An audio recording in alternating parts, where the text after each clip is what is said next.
Bienvenidos a todos a un episodio más de Sin Contexto con Christopher II. Tengo el gusto de estar con el señor Fernando Villeda, aquí en su casa. Muchas gracias por recibirme, señor Fernando. ¿Cómo está? No, al contrario, es su casa. Agradezco mucho esta entrevista. Espero no decepcionar a nadie, pero es su casa. Con mucho gusto están aquí. ¿Ya lo habían entrevistado antes? No, nunca.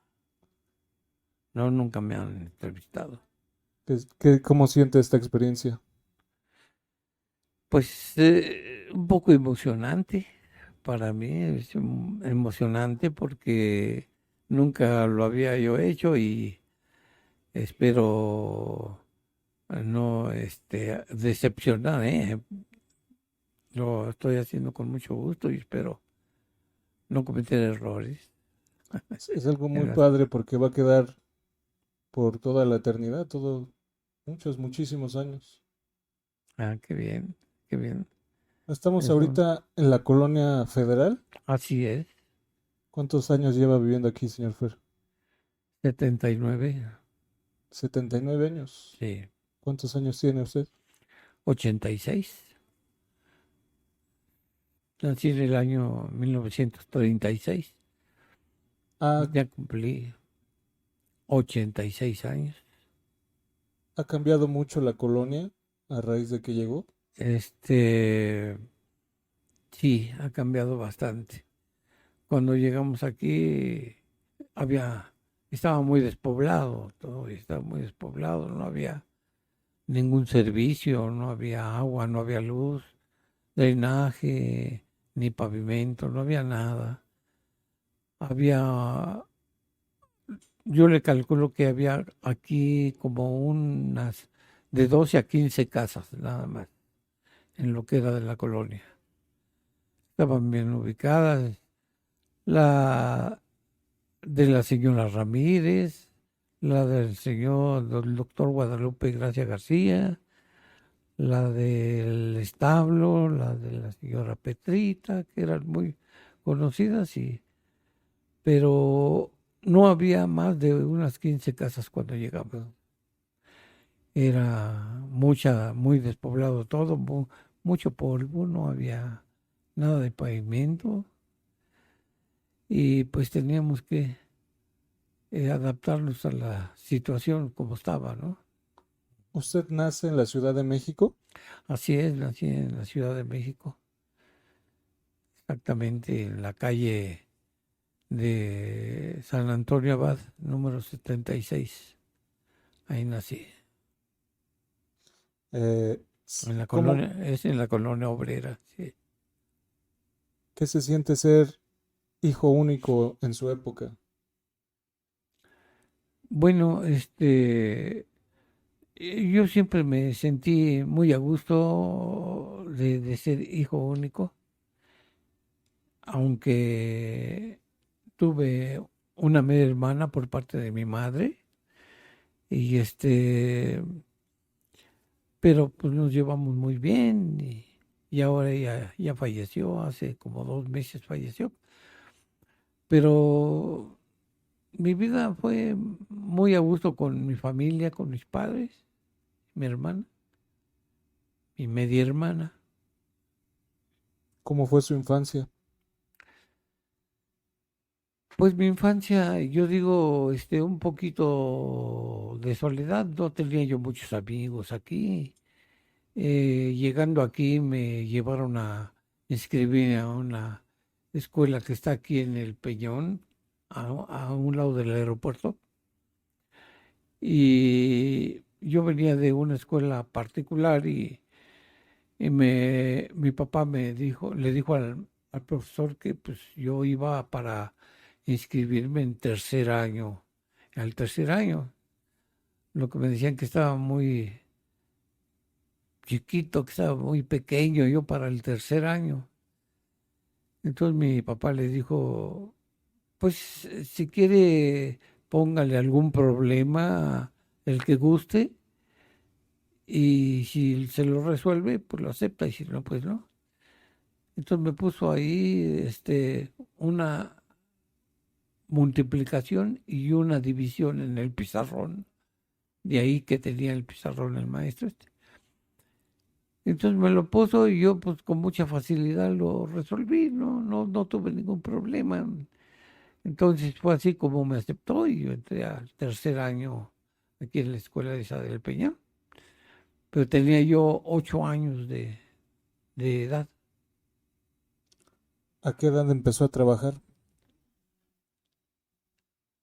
Empecé a trabajar por un trabajito sencillo, muy sencillo, a los 13 años.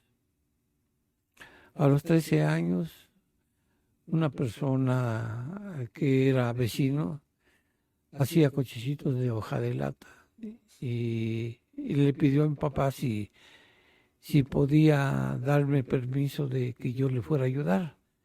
Mi papá dijo que sí, pues fui y aprendí varias cosas. El señor era muy curioso para hacer todo su trabajo que hacía de unos cochecitos de lata, los hacía de las latas sobrantes, de latas de chiles, de todo lo que se hacía en latas. Y las enderizábamos, las ponemos en un modelo, aprendí a soldar, aprendí a pintar y pues construíamos nuestro trabajo en una semana. Hacíamos como 8 docenas de cochecitos y los llevábamos al lugar que él ya tenía predestinado para entregarlos ahí en el mercado de la Merced. Había un lugar donde ya tenía la entrega predestinada y ahí los llevábamos cada 8 días. Mi sueldo era de 29 pesos. De Entonces, aquel entonces. de aquel entonces. Y yo se los daba a todos a mi mamá. Me daba el sueldo y a mí me daban luego dinero para irme el domingo a nadar. A mí me gustaba mucho ir a aprender a nadar porque me gustaba, pero no sabía yo ni había quien me enseñara ni nada. Y me iba yo caminando a un balneario que está pues como a unos 3 kilómetros de aquí. Se llama el Balneario Olímpico, todavía existe ese balneario. Y pues de ese dinero que yo le daba a mi mamá, ella me daba dinero para que yo fuera y pagara mi entrada y para tomar un- una tortita y un refresco, comía yo. Eso era cada domingo. Así lo hacía. Sé que tuvo, bueno, dígame más bien, ¿qué le viene a la mente con el nombre de Julie? Julie. Julie para mí fue el amor de mi vida. Estuve enamorado, eh, pero profundamente de ella. La quise, pues, exageradamente. Todo estuve enamorado y la quise tanto hasta el día de su muerte. Y, pues creo que fuimos, y no una pareja ideal, sí, un buen matrimonio y convivimos muy bien. Eh, yo pienso que puedo platicar algo de él. Cuando yo estaba tan enamorado de ella, y creo que ella de mí era correspondido, entonces yo le dije a mi esposa, Julie, quería proponerte algo, a ver si podemos hacer un compromiso. Yo quiero decirte que pues ya aparentemente nos conocemos mucho, nos besamos, nos abrazamos, nos amamos mucho, pero cuando nos casemos, que es lo que yo deseo, van a salir cosas que a lo mejor no nos parecen del uno y del otro. yo quiero proponerte algo y decir que si a ti te parece que yo estoy actuando de alguna manera que no está bien, tú me digas que estoy mal y yo no me voy a molestar y voy a tratar de corregirme y viceversa cuando yo sienta que hay algo que no me parezca muy bien de ti o que creas que estás en un error, porque hay veces que se cometen errores que uno no se da cuenta. Yo decírtelo y tú no te vas a molestar, tú no te vas a molestar. Yo quiero que me digas si quieres hacer ese compromiso ahorita que estamos solteros, antes de casarnos, pues como una propuesta para ver si con eso sobrellevamos bien nuestro matrimonio. Y Antes, ella me contestó que estaba de acuerdo y hicimos ese trato, un compromiso. Y pues creo que lo llevamos a, a cabo eso, llevamos las correcciones que sentimos que podíamos hacer. Y y probablemente eso ayudó al matrimonio a llevarnos bien. me voy a regresar un poquito. ¿Cómo la Sí. conoce? Yo la conocí por ella era prima de la novia de un amigo. Entonces, pues ahí yo aquí tenía muchos amigos aquí en la colonia, La famosa palomilla. la famosa Palomilla. Dentro de esa famosa Palomilla había un amigo que llamaba Ramón, se llamaba porque ya falleció. Por cierto, le decían el chilaquil. ¿Por qué? A él, no sé por qué, pero siempre lo conocimos así por el chilaquil. Él me dijo, mira, Fernandito, porque a mí me decían Fernandito, era como me identificaban, no sé si por chaparrito o no sé, pero siempre fue mi identificación.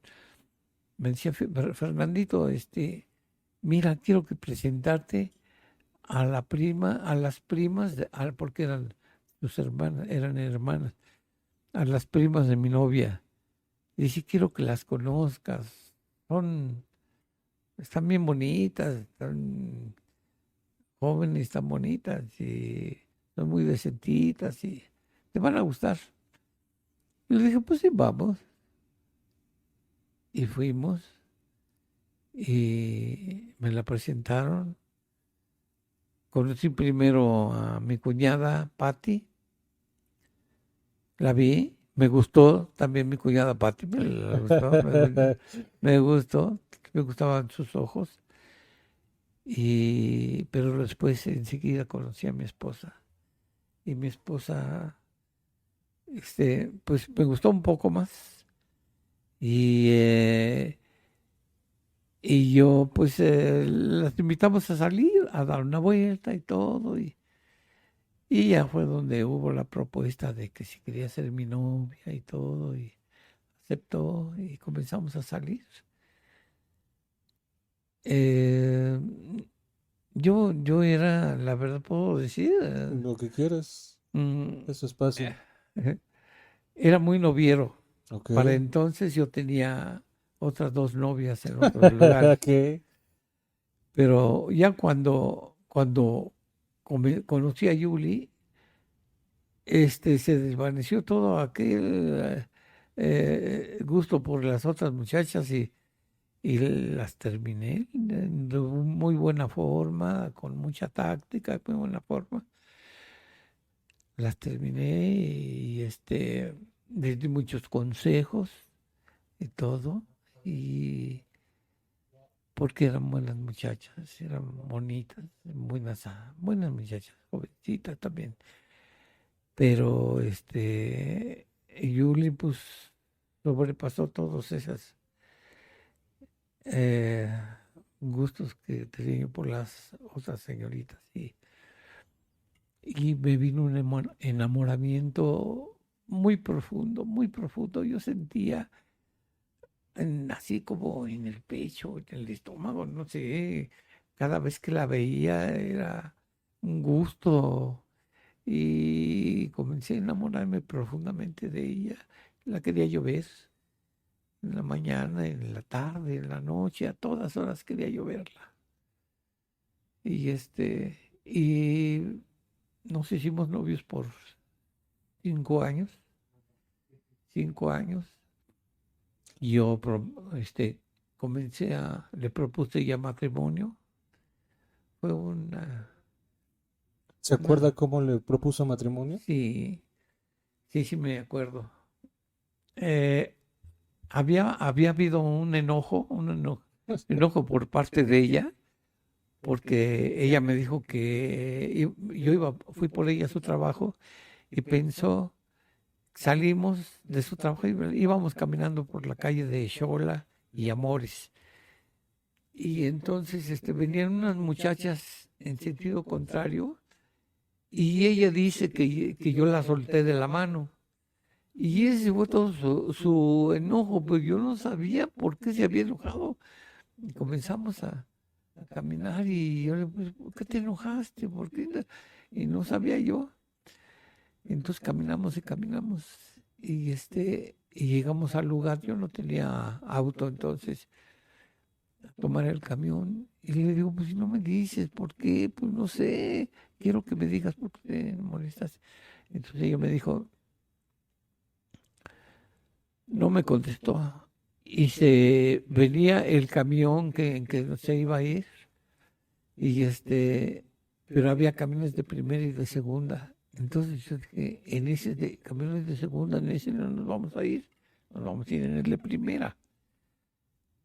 Y que se dirige hacia el camión y le dije, si te vas, le digo, entonces sí me voy a enojar yo. Y que se va y que se sube y que se va en el camión ese. Y yo me quedé así pensando, ¿qué hago? ¿Qué hago? Se fue y yo también tengo que cumplir lo que le dije del enojo. Dije, iré a ver a las otras muchachas que había yo terminado, las iré a ver. Y me quedé así pensando mucho tiempo y cuando siento, ella me toca el brazo y yo volteo a verla, me dice, no traigo del dinero para el camión. Entonces yo me sonreí y uy, que se enoja, dice, también puedo caminar. Y se dio la media vuelta y se fue. Entonces yo la seguí, no, Yuli, no te enojes, yo no sé ni por qué estás enojada. Mira, dime. Y le rogué, y cruzamos la calle de Avenida Cuauhtémoc. Y ya íbamos caminando y no me hacía caso, no me contestaba y caminé, hasta que la sujeté del brazo y que paró el taxi y nos vinimos a su casa. Cuando llegamos a su casa, me devuelve un suéter que tenía mío. Y con eso ya me daba diciendo que ya con eso ya estábamos terminando nuestra relación de novios. Entonces, yo lo tomé ya muy en serio eso. Y pues vine a la casa, yo la quería muchísimo, entonces ya. Y un día estaba yo con mi mamá y comencé a llorar. Y me dice, ¿por qué lloras, hijo? ¿Terminaste con tu novia? Le digo, sí, ya nos enojamos. Dice, no te preocupes, si se quieren, van a volver. Le digo, no, mamá, ya no. Entonces, así quedó la cosa. Y en el trabajo sabían también que yo la amaba mucho con toda mi alma. Y mis amigos que trabajaba el compañero mío y mi jefe sabían. Y pasó una semana y yo sufría porque pues, yo no la dejaba de ver ni un solo día. Y ya tenía una semana que no la veía cuando sonó el teléfono y me dice mi jefe, Fernando, su novia, me da el auricular para que contestara yo. Y yo sentí así en el estómago una emoción así. Y me dice, Fernando, dice, ¿puedes pasar por mí? Le digo, no, voy a trabajar tiempo extra. Anda. Le dije yo. Dice, bueno, vienes en la noche, a la hora que puedas, a mi casa. Digo, está bien. Entonces yo saliendo del trabajo, lo que hice fue y compré un anillo de compromiso. Compré un anillo de compromiso y y llegando a su casa, pues nos abrazamos. La besé, nos besamos, nos abrazamos mucho y y, y sentí yo aquella emoción tremenda y fue cuando le dije, quiero pedirte que te cases conmigo. Te quiero mucho y no quiero perderte. Entonces, ella me dijo, se me quedó viendo y yo le di el anillo que había comprado. Te compré esto. Y se lo di y me lo aceptó y pues no recuerdo, nos abrazamos con mucho gusto y ahí fue nuestra manera de que yo le pedí el matrimonio a ella. ¿A dónde se van a vivir? Cuando, cuando ya me aceptó y todo eso, entonces yo hablé con mis papás, cometí un error, digo un error en cuestión de que yo en lugar de haber comprado un terreno aquí junto, yo le propuse a mi papá que si me daba, a mi papá y a mi mamá, que si me daban permiso de construir aquí, en el terreno que vivíamos nosotros, que yo ya me quería casar, que yo pensaba ya casarme con mi novia, ellos ya la conocieron. Entonces me dijeron que sí, y comencé a comprar material, a comprar materiales, varillas, ladrillos, y todo lo que se necesitaba y se construyó aquí unas habitaciones, tres, fue una sala, comedor, una cocinita pequeñita con un baño y en la parte de arriba la recámara y un baño con un closet. Eso fue lo que construí. Pues ya cuando nos casamos, ya estaba construido eso y ya había yo comprado, mandé a hacer una recámara porque había un señor que los trabajaba mucho y me dijo que él me podía hacer mi recámara y se la mandé a hacer a él.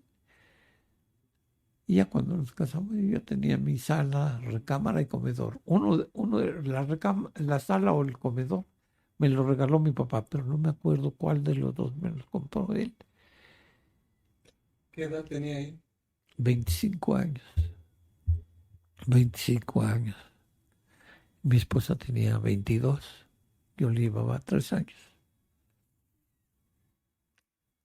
y nos casamos. Eh, pues comenzó una vida ya de matrimonio, nos llevamos bien, teníamos muchas amigos que eran matrimonios también, nos convivíamos con ellos, salíamos a paseos, a Veracruz, a Acapulco, a varias partes nos fuimos así, varias familias, varias parejas de matrimonios. Hacíamos cenas de matrimonios, cada quien llevaba a las señoras un, un guisadito para cenar y el hombre llevaba una botella que nunca se acababa porque éramos como 10 o 11. Éramos como 10 o 11 y pues eran 11 botellas, no nos sacábamos. Pero hacíamos una convivencia ya programada y cada vez iba tocando a uno de cada una de esas parejas. Y hasta la fecha conservo amistades. Muchos ya fallecieron, muchos ya fallecieron y pues soy de los pocos que ya sobreviven a esa época.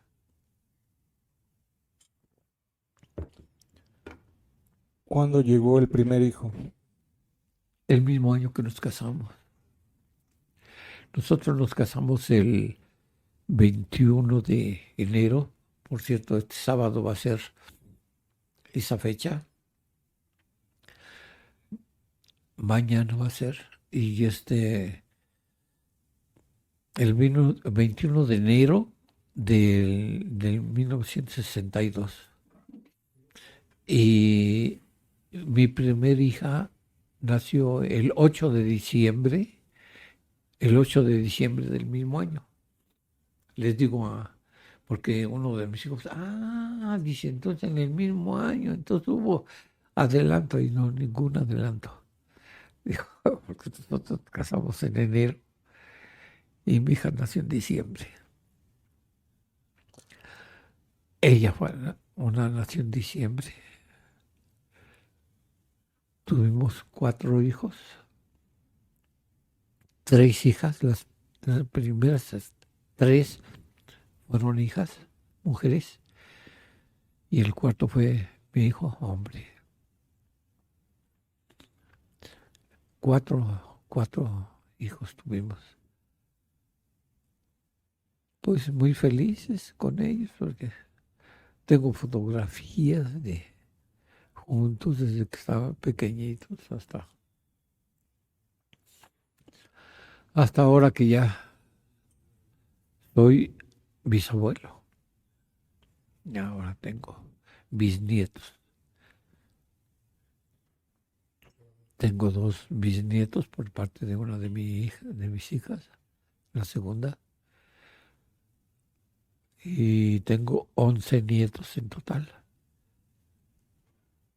6 hombres y 5 mujeres.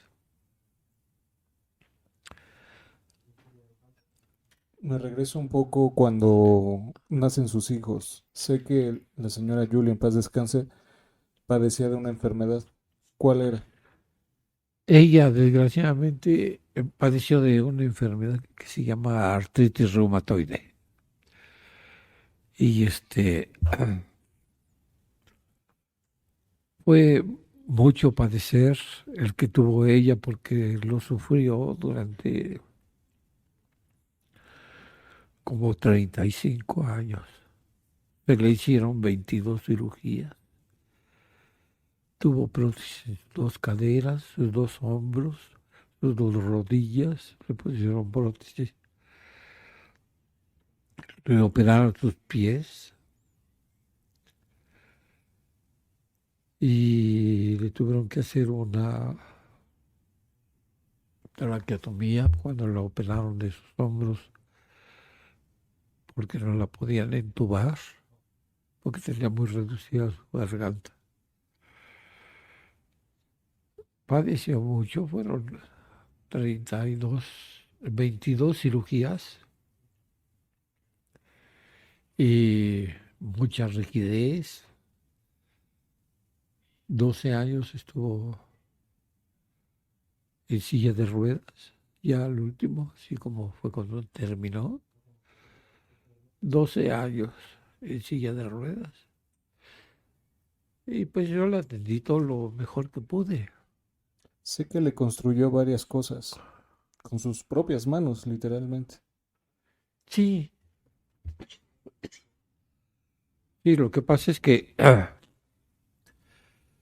se comenzó a necesitar, por ejemplo, para bañarla, le hice una camilla de acero inoxidable. Cuando me fracturé un tobillo, ya no pude cargarla, me dijeron que yo ya no podía cargarla. Entonces inventé una especie de aparatito para pasarla deslizándola de la silla de ruedas hacia la camioneta. Hice ese aparatito porque no sabía yo cómo pasarla sin cargarla, pero me dio resultado. Hasta me decían que lo patentar, Wow. sí, porque ya no la cargaba, la deslizaba. pero nunca me lastimé ni nada por cargarla. Cuando la llevaba a sus terapias, la cargaba 18 veces eh, cada vez que la llevaba. Y nunca me lastimé. Le hice una cama que le llaman cama inclinatoria. Ese era para irla poniendo de nuevo de pie, para que sintiera el peso de su cuerpo en sus tobillos. Se la hice, le hice una cama, me fijé cómo estaba hecha ya, eléctricamente se inclinaba, pero yo se la hice aquí con un gatito de coche de Volkswagen, con eso se la hice para que se inclinara. Y tenía, ya con esa inclinación, ponía sus pies sobre una base y poco a poco, porque ya después ya no resistía el peso de su cuerpo a sus tobillos. Y con eso era una terapia para poco a poco dándole otra vez la fuerza a sus tobillos para que la resistiera hasta ponerla a 90 grados. Y le hice una plataforma para que diera la camilla, la altura, la silla de ruedas, perdón, la silla de ruedas diera la altura para se emparejara con la camioneta y poderla deslizar en lugar de cargarla. Y pues así hice varias cosas para ella. Y, y le hacía todo lo que podía para ayudarla a que no sintiera tanto dolor. La bañaba yo cantándole. Le cocinaba. Le cocinaba, le dije una vez, yo no sé cocinar, pero si tú me dices cómo yo te lo hago. Y y me dijo sí. Y desde ahí me decía cómo. Y comencé a hacer la comida. Y luego le repetía yo, por ejemplo, si hacía yo una vez un guisado y le decía yo a los 15 días, otra vez quiero hacer, si le hice picadillo, otra vez te lo quiero hacer picadillo. Pero lo hacía yo, ya no me acuerdo otra vez, cómo me dices otra vez, pero lo que hacía yo es que quería yo que me repitiera para que ella se sintiera todavía necesaria, todavía importante y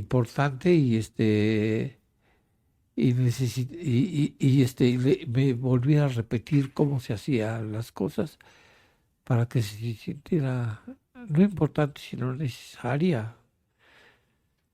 Y y me dejó un recetario, dejó un recetario de todos sus guisos que hacía ella muy sabroso porque se hacía de comer muy sabroso. Y fue eso, pues la parte triste porque ella dejó de caminar 12 años antes de morir.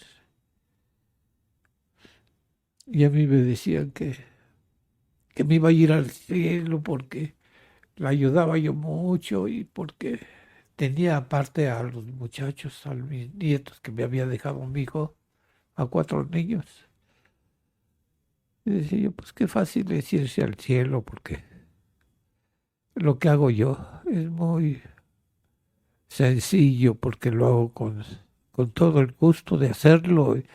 Quiero que se sienta bien mi esposa, quiero que sienta menos dolor. Y si la bañaba le cantaba, si la veía, si la vestía le cantaba, le cortaba su pelo, la arreglaba, le llevaba yo en la silla de ruedas a las tiendas de ropa, Suburbia, Liverpool, a Walmart, al mercado, a la iglesia, a todos lados. Incluso la llevé cuando mi hijo dijo que fuéramos a verlo a Nueva York.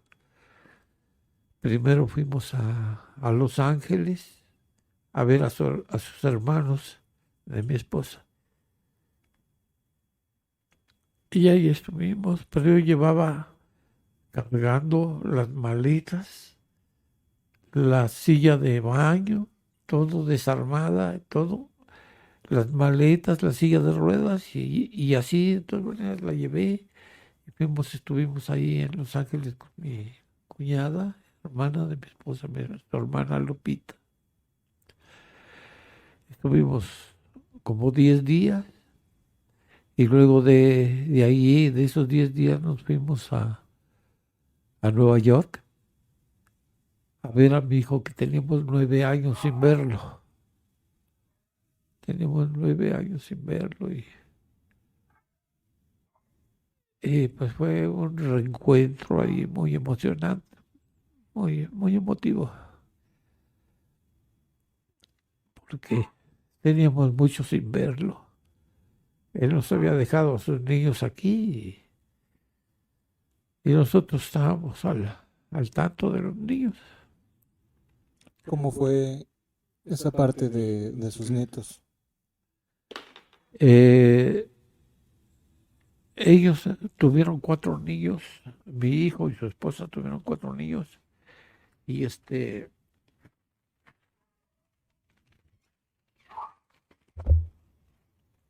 y ella falleció a los 32 años, creo, muy joven.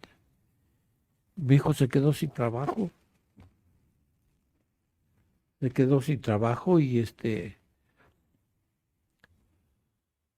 y decidió irse a trabajar a Estados Unidos y me dijo: papá, te puedo dejar a mis hijos 2 años, quiero ir a hacer algo de dinero allí, y si regreso, y 2 años regreso y ponemos un negocio o algo. Y le dije: pues está bien, hijo, ve, nada más que fíjate cómo me dejas, tu mamá acaba de dejar de caminar y la tengo que manejar en silla de ruedas. Y me dejas 4 niños. ¿Sí? Pero pues estuvo bien.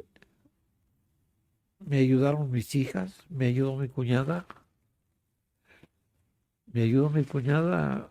un año con los 2 niños chiquitos. Se me tapó la nariz. Y y ya después del año, pues ya tuvieron, me los trajo y ya entonces ya tuvimos a los 4. Entonces yo, pues, todos los días pues, tenía que bañar a 5. Bañaba yo a los 4 niños, a mi esposa, llevarlos a la guardería primero, luego al kinder, y luego con las comidas. Ya cuando te salían, pues ya querían comer y todavía no tenían la comida. Y mis hijas me ayudaron, me traían de comer para ellos, para todos. 2 días cada una me traía de mis hijas. Y así que 6 años estaba asegurada la comida. Y así fue, poco a poquito. Ya después yo ya me comencé a enrolar bien a hacer de la comida yo y todo. Y pues así fueron los últimos 12 años que mi esposa estuvo con nosotros, pero ella ya no caminaba. Pero sí fueron sus cirugías, 22 cirugías, las que le hicieron.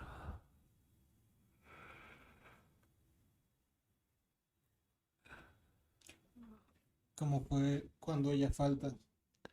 Cuando ella faltó, entonces yo le dije, pues, yo le había dicho a mi esposa: no te preocupes, y a mí me gustaría, en casa, hablando de la muerte, que fuera una muerte simultánea tuya y mía, como un accidente o algo así. Pero es difícil. Y entonces, Le digo, pero si no es así, entonces, si alguien tiene que morir primero, en ese caso yo quiero que seas tú.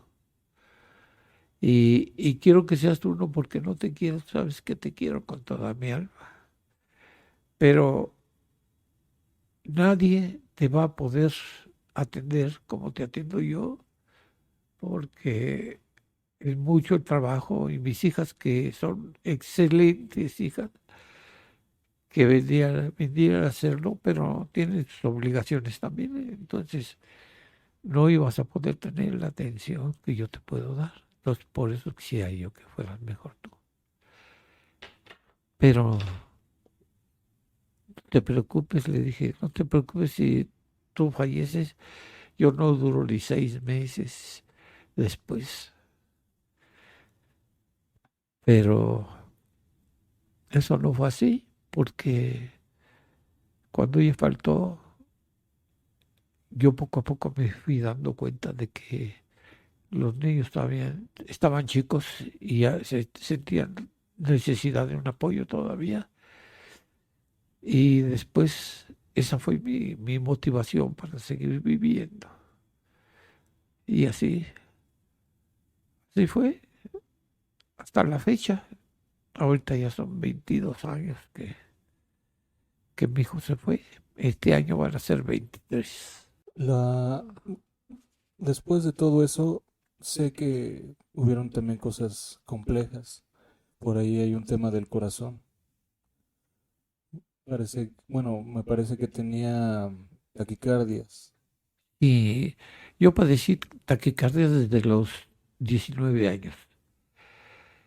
Entonces, pero los médicos cardiólogos que me vieron no sabían de qué se trataba el problema. Entonces, por eso hasta me pensionaron, porque había yo tenido problemas de riñón también, y se juntaron las cosas y me pensionaron. Eh, Llegó afortunadamente una doctora, cardióloga, una pena y ella me propuso hacerme una operación a base de catéteres.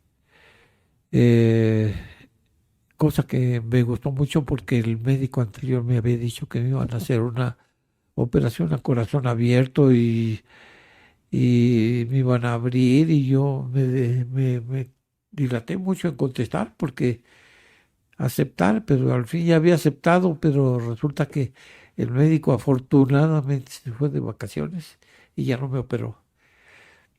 Y cuando regresó cambiaron los doctores, y la doctora que me tocó era una doctora excelente, excelente doctora. ¿Recuerda su nombre? Es su apellido nada más, la doctora Silva. Y y me dijo, señor, dice, usted tiene un problema, después de muchos estudios que me hizo de pruebas de esfuerzo y de varias cosas que me hizo. Me dice usted, y radiografías y de muchas cosas. Me dijo, lo que tiene usted es una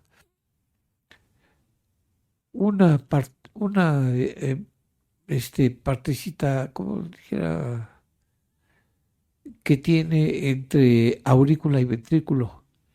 Y cuando le llega la corriente, el pulso que le llega al ventrículo para contraerse, le pasa la corriente, así como pasar la corriente, se la pasa al ventrículo y es cuando entra en taquicardia, porque se contraen los dos al mismo tiempo, porque le pasa la corriente.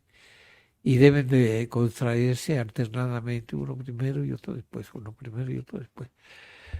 Y al contraerse los dos al mismo tiempo, porque le brinca la corriente allí, se contraen al mismo tiempo y entonces entra en taquicardia el corazón porque siente que algo no está bien.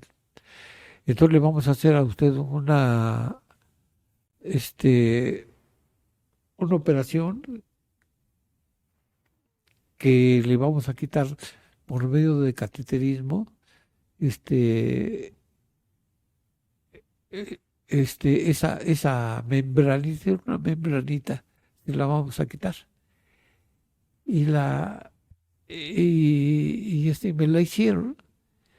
Y afortunadamente, con una suerte fabulosa, me quitaron esa membrana y desde entonces ya no me volvió a dar una taquicardia. Fue el día 1 de septiembre de 1999. Desde entonces ya no me volvió a dar una taquicardia ni me volví a tomar ni una sola pastilla para el corazón. Me impresiona mucho la memoria que tiene y la que se acuerda de las palabras y fechas. Es muy Sí, difícil acordarse tan gráficamente. sí. Y sí, lo que se me pasó a decir que era una electrofisiología con ablación. Se llamaba, dice ablación, quiere decir abatir, quitar. Entonces le vamos a quitar esa membrana y ya usted tiene un corazón sano. Y a mí me dio miedo cuando me dijo, ya no tiene usted que venir hasta que terminaron nuestra relación de médico-paciente. Y yo le dije, no, doctora, aunque sea vengo cada 6 meses, porque a mí me daba miedo no volver ahí. Dice, pues si quiere venir, venga a saludarme nada más, porque usted ya no tiene nada en su corazón. Tiene un corazón sano y ahora ya no tiene para qué venirme a ver como paciente. Y así fue, lo hizo y lo hizo exactamente.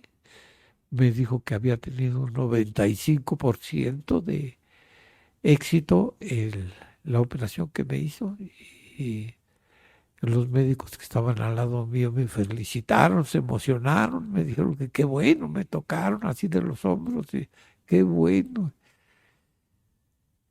Y así fue ese, ese problema que se me quitó del corazón. Y con todo eso que ha vivido a lo largo de su vida, bueno, ¿siempre ha tenido algún tipo de religión, algún tipo de creencia, o en qué se ha recargado todo este tiempo?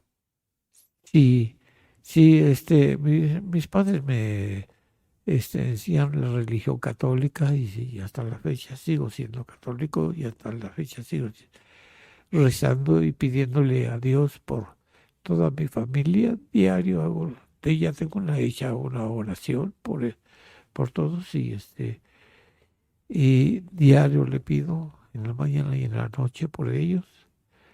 Y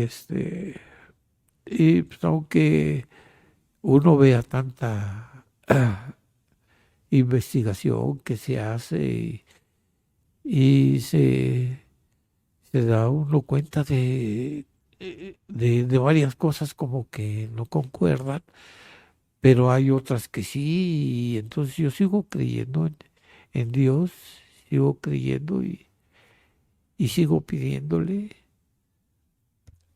por, por toda mi familia diariamente y por tanta gente que lo necesita, ¿no? Sé que tiene hobbies, entre Sí. ellos, bueno, aparte de saber pintar, bueno, es carpintero, mecánico, cocinero, pero también pintor. ¿Qué me dice de ese gran hobby, de esa gran pasión que tiene? He visto cuadros muy bonitos de usted. Pues ¿Cómo nace eso?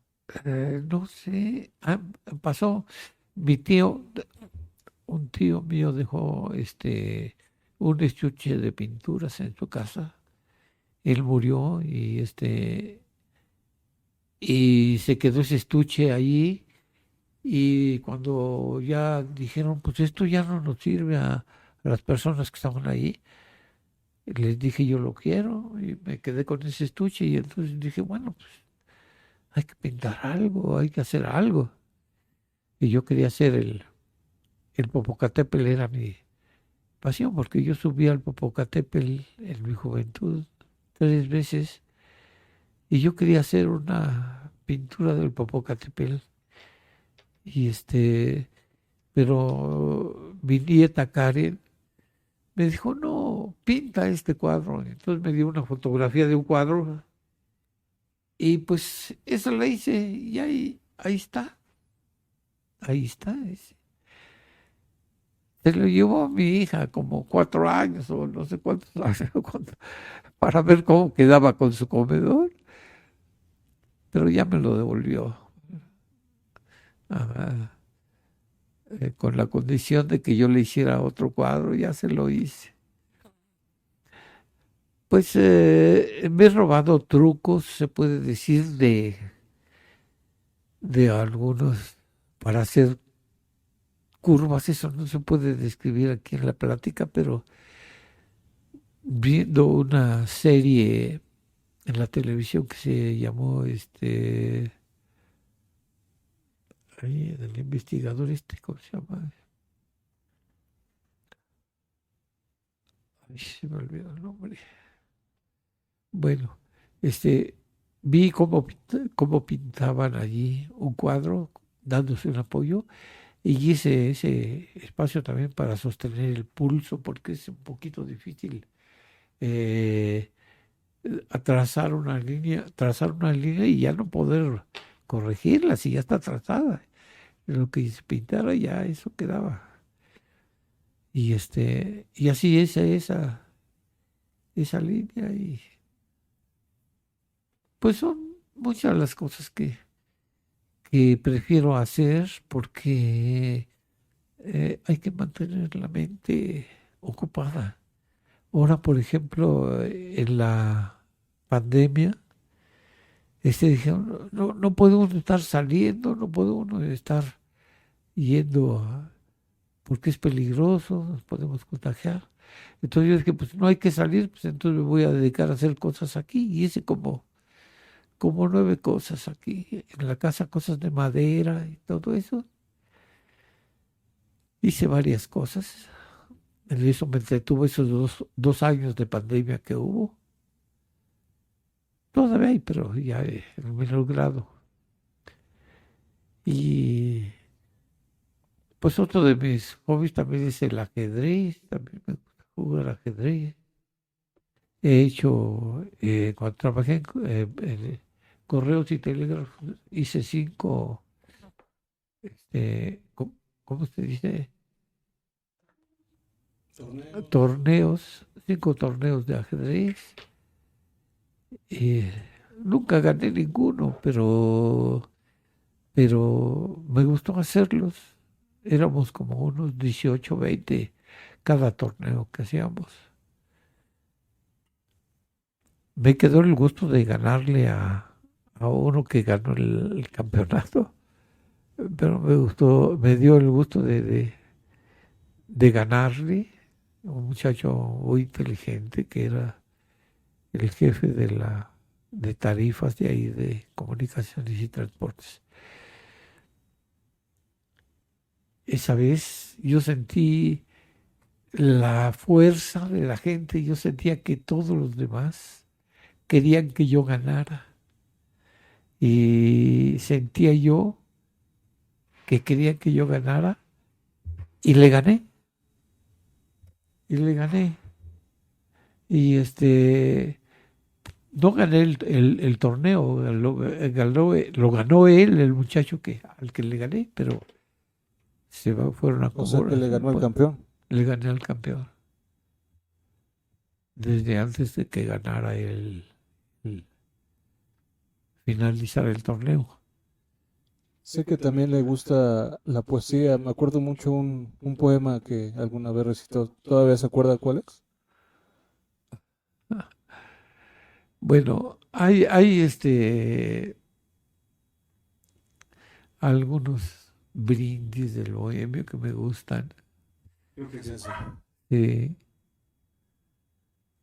Hay uno que dice, brindo por la esperanza, que a la vida nos lanza a vencer los rigores del destino. La esperanza, nuestra dulce amiga que las penas mitiga y convierte en vergel nuestro camino. Brindo porque mis versos, cual saetas, lleguen hasta las grietas formadas de metal y de granito, del corazón de la mujer ingrata, que a desdén me mata, pero que tiene un cuerpo muy bonito. Es Parece que una lo está partecita. leyendo, pero se lo sabe de memoria. Hubo otra ocasión que, porque entre todas las cosas yo hice teatro con, unas personas, unos amigos, y me vino a ver después de como 50 años uno de los compañeros de teatro que hicimos, él hizo la obra y me vino a visitar. Y nos dio mucho gusto vernos después de 50 años de ausencia. Y me preguntó, dice, oye, ¿te acuerdas de la obra que hicimos? No me acuerdo de cómo se llamaba. Dice, ¿tienes todavía el libreto de eso? Dice, porque yo lo escribí. Le digo, no, no lo tengo. Pero me acuerdo lo que dije, una partecita que dije. Y dice, ¿cómo? Le digo, sí, porque yo en esa obra yo me moría y se escuchaba mi voz ya después de muerto. Y decía así mi voz, Clemencia, al igual que tu nombre eres el perdón vivificado, olvidas mi pasado y aún así me quieres. Me das tu amor sin pedir el mío y ciego de mí no te miraba, pero ya solo vivir ansío del poder de tu mirada. Eso decía yo, después de muerto. Lo escuchaba nada más. Y le dio mucho gusto a este muchacho porque él lo escribió, pero él ya no se acordaba y yo sí me acordaba, se me quedó grabado. Tiene como 60 años que hice esa obra, pero me acuerdo nomás de ese pedacito. Hicimos como 6 obras de teatro y lo hacíamos con el fin de ganar un poco de dinero para la iglesia, porque no había iglesia, estaba muy pequeñita la que habían hecho. Entonces hacíamos funciones de teatro, hacíamos funciones de box, de lucha, y por todo cobrábamos y todos lo dábamos a los señores que construyeron la iglesia. Usted creció con otros valores. Bueno, en sí así los valores me los enseñaron mis padres, pero sin saber yo cuáles eran y qué eran.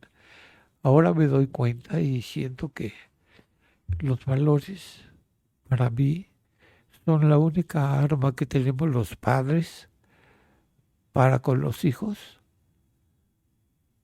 para seguirles inculcando el camino, porque uno no puede decirle a uno de sus hijos, oye, no vayas a tomar alcohol, porque lo más seguro es que sí lo haces. Pero sí podemos decirles los valores constantemente, constantemente, metérselos en la cabeza lo más que se pueda. Uno de los valores que tiene más importancia para mí es el respeto. El respeto es uno de los valores más fuertes. Sin respeto no hay amistad, sin respeto no hay matrimonio, sin respeto no hay noviazgo sincero, sin respeto no hay buena respuesta de hijos a padres o de padres a hijos. Es para mí uno de los valores más fuertes, más grandiosos. Todos cuentan. La bondad, el perdón, ¿Qué me todo, dice del amor? el amor. ¿Cuál es su concepto?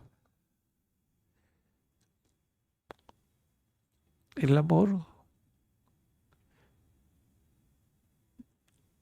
es de una fuerza tremenda, pero cuando se es sincero, cuando es sincero. Y si lo brinda uno todo como, no quiero decir que yo lo hice así, pero yo traté de hacerlo. Cuando se da así ese amor, es, es muy valioso, es una fuerza tremenda que ayuda a mantener el matrimonio en equilibrio. Yo tuve oportunidades, quiero mencionar, con algunas muchachas, ya cuando estaba yo trabajando, tuve oportunidades y nunca dejé de respetar a mi esposa y amarla con toda mi vida. Nunca. Fueron muchos años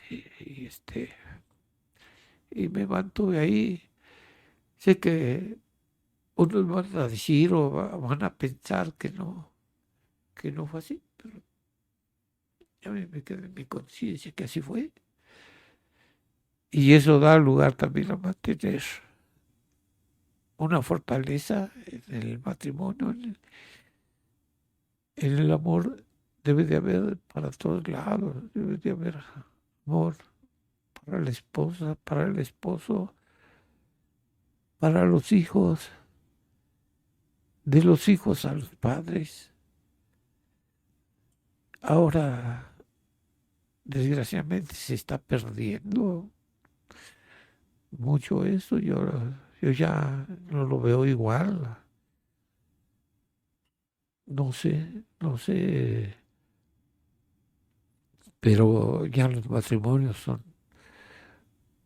duran muy poquito, 2 años, y después de esos años dicen, pues no nos entendimos y ya nos separamos. Y dejan a su esposa, a sus hijos, cosa que yo jamás podría haber dejado, ni a mi esposa ni a mis hijos, jamás, jamás abandonar.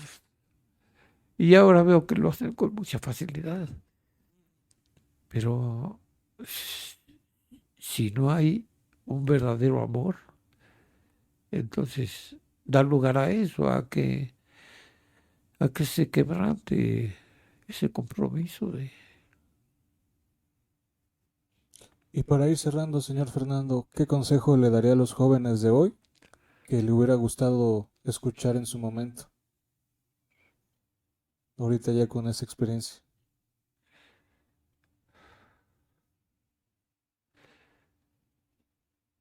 Pues un consejo, digo yo,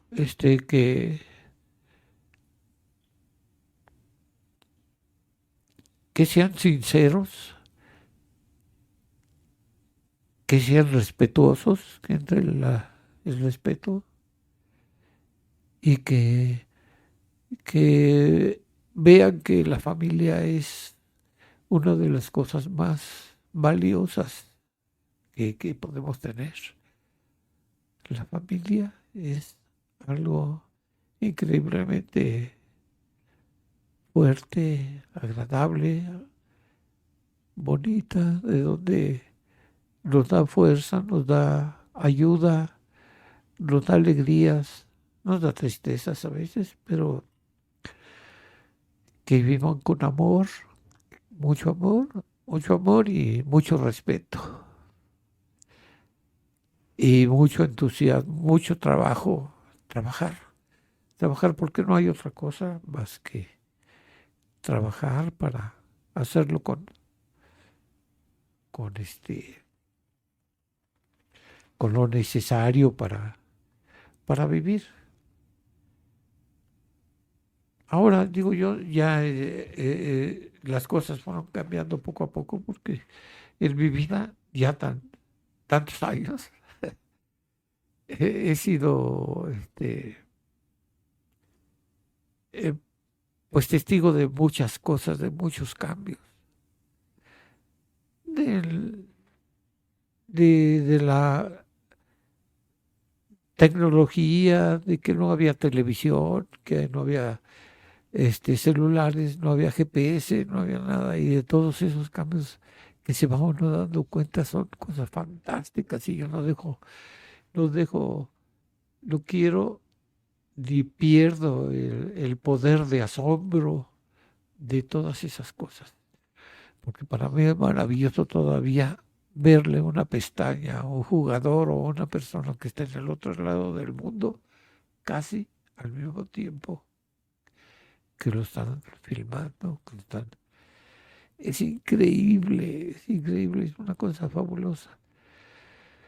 Y tantos inventos más que se vienen. Me gusta terminar las entrevistas, señor Fernando, con dos preguntas muy características. ¿Cuál es su libro favorito y su frase favorita? Mi libro favorito. ¿O alguno que le haya Joder. marcado? Ah, hubo un libro que me gustó mucho que se llamó La máquina del tiempo, de Orson Welles. Orson Welles. Y y eso, pues, visto a manera de lo que lo ve él, se ven los cambios y se ve en qué puede terminar el hombre también con tanta tecnología y automatización, porque todo se va haciendo más automático y se va perdiendo el esfuerzo de pensar. Fue La máquina del tiempo, el libro. Pues lo leí hace muchísimos años. ¿Y su frase favorita?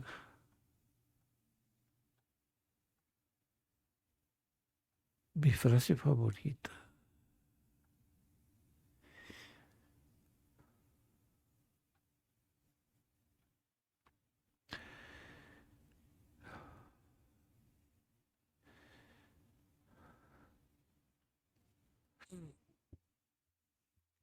No es mi frase favorita, pero yo diría, ámense mucho y respétense también.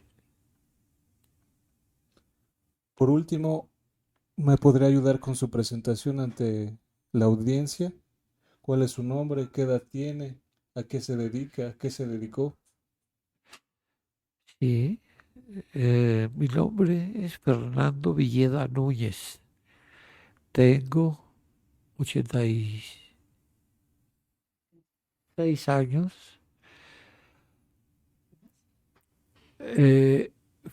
Eh, me gustó hacer deporte, aunque no fui muy deportista, pero logré subir al volcán, logré este, aprender a nadar yo solo y aprender a hacer muchos ejercicios yo solo. Este, pero ¿qué fue la- La a qué pregunta. me dediqué en mi trabajo? Fui instrumentista industrial. A veces no lo conocen, eso que dicen instrumentista, no instrumento de música, sino instrumentos que, que cambian las variables, la temperatura, la presión, la densidad, la flujos de agua, flujos de aire, sistemas de seguridad de flamas, todo es a base de instrumentos y los instrumentos controlan todos. Aprendí mucho de eso y me gustó mucho. ¿Algo que quiera dejar marcado en esta conversación, señor Fernando? Pues dejo marcado más que nada, agradezco mucho la entrevista. Nunca me habían hecho ninguna y ahora me sentí importante por eso. Y me gustó, agradezco digo, todavía se queda uno corto en tantas cosas que hay que platicar, pero agradezco mucho esta entrevista. Gracias. Muchas gracias a usted por recibirme, señor Fernando, y saludos a toda su familia, sus Muchas nietos, gracias. a sus hijos. Mi hija hermosa, payadora, que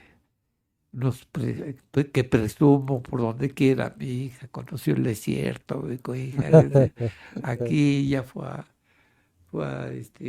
a tantos países, fue a España, fue a la iglesia que le dije, fue a tantas partes.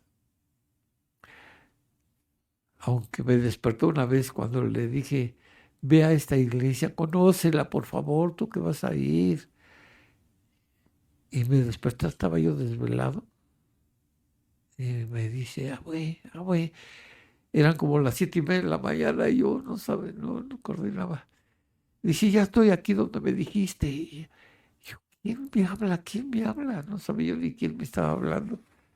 Hasta que me dice, mira, estoy yo llamándote por una videollamada. Entonces ya vi y estaba mi hija Alejandra, y atrás de ella estaba la iglesia de la Sagrada Familia que están haciendo en allá en España, en Barcelona, que la van a terminar, parece que la empezaron a hacer en el año 1880, por ahí así. Y la van a terminar de hacer en el 2026. En el 2026 y a mí me impresionó mucho y le pedí que fuera y fue. Y mi hija Alejandra la presumo por donde quiera. Muchas Saludos gracias. a Kevin, Karen, Michelle, Sí, Brian, sí, son sus nietos. mis nietos que están haciéndome compañía y fueron mi motivación para seguir viviendo después del fallecimiento de mi esposa. Gracias por esta entrevista, señor Fernando, y no me queda más que agradecerle nuevamente por este espacio. Muchas gracias a todos por estar hasta acá y nos Sí. vemos a la próxima.